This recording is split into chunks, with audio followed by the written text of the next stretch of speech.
Magandang umaga mga igan, hiling ng mga lehitimong residente sa mga pabahay dyan sa Pandi, Bulacan na huwag sana silang madamay sa posibleng gulong dala ng pagtapos ng palugit para umalis na mga kadamay sa kanilang lugar.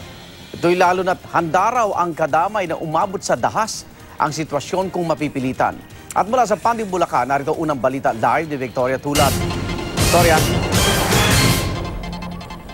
Igan, natatakot din daw yung mga lehitimong nakatira dito sa Pandi dahil nga sa posibilidad na magkagulo sakaling matuloy yung pagpapaalis sa mga taga-kadamay na umukupa sa maraming bahay. Ayon kay Evelyn Mabansag, natatakot siya para sa kanyang sarili at mga anak. Simula raw nang dumating ang mga taga-kadamay ay nagkagulo na sa kanilang lugar. Sana raw ay dumaan na lang sila sa proseso gaya niya. 1 taon ang inabot ng application ni Mabansag bago nabigyan ng unit. Dati sila nakatira sa danger zone sa Navotas. Hiling din ni Francia Aben, huwag na silang madamay sa posibleng gulo. 8 buwan nang nakatira si Aben sa Pandi 3. 7 taon din daw ang inabot bago naaproba ang kanilang application para sa relokasyon.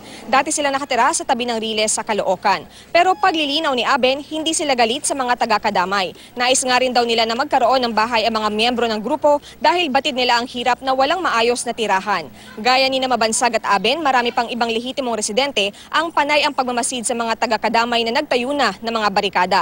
Mayroong mga inukupang bahay sa Pandi 3, Pandi 2, BJMP Housing, Villa Elise, Villa Luis at Padre Pio. Giit ng mga taga-kadamay na aabot na raw sa 12,000 katao, hindi sila aalis. Di raw sila manggugulo at mananakit, basta't hindi rin ito gagawin sa kanila.